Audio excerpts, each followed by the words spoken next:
व्यवस्था करने की जब बात की थी, संविधान के अनुच्छेद क्या उद्देश्य क्या करेंगे? आज की ये प्रेस कॉन्फ्रेंस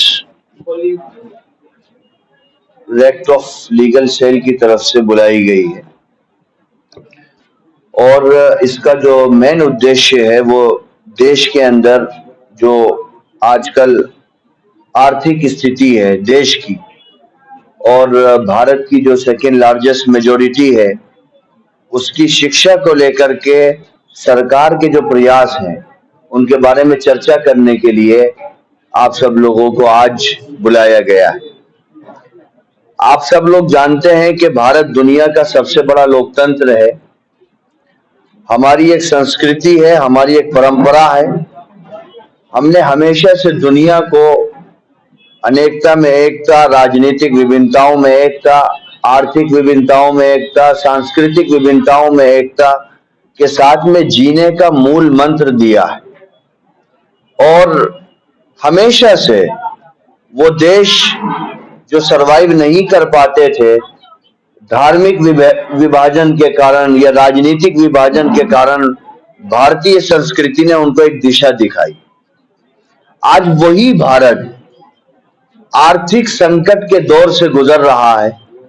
अभी आपने देखा होगा कि तत्काल में हमारा जो रुपया है वो डॉलर के मुकाबले में आजादी के बाद सबसे ज्यादा कमजोर नजर आ रहा है।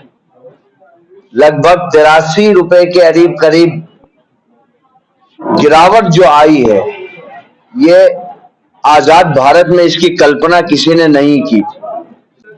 डॉलर मजबूत होता है और रुपया कमजोर होता है तो उसका जो सबसे पहला असर पड़ता है वो गांव में, झुग्गी झोपड़ियों में और मुख्य धारा से हट करके रहने वाले जो व्यक्ति हैं उनके जीवन पर उसका असर पड़ता है।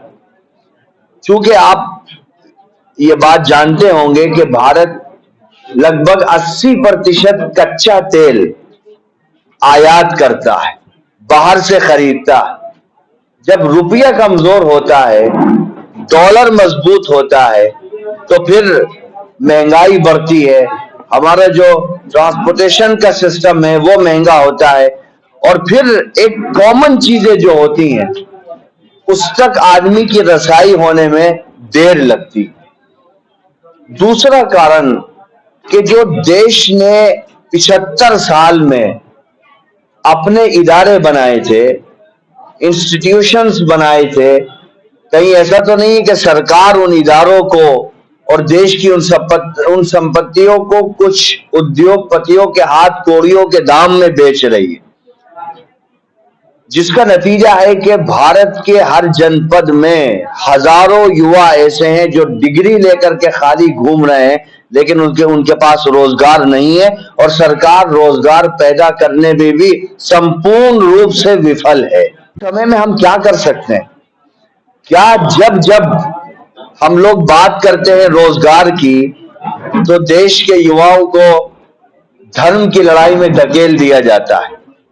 हमें ये समझना चाहिए कि 65% पॉपुलेशन इस देश की अंडर 35 है और 40% पॉपुलेशन अंडर 20 है। हम हिंदुस्तान के साथ साथ में यंगिस्तान भी हैं। जब हमारे युवा रोजगार की बात करते हैं तो उनको धर्म के नाम पर उनके बीच में नफरत पैदा कर दी जाती है।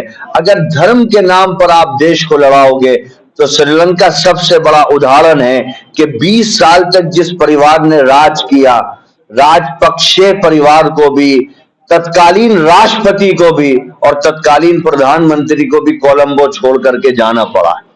इसलिए आप धर्म के नाम पर विभाजन मत करिए। सरकार को चाहिए कि वो रोजगार पैदा करे, समस्याओं का समाधान करे। और दूसरी सबसे बुनियादी वजह जिसकी वजह से हमने यहाँ आपको बुलाया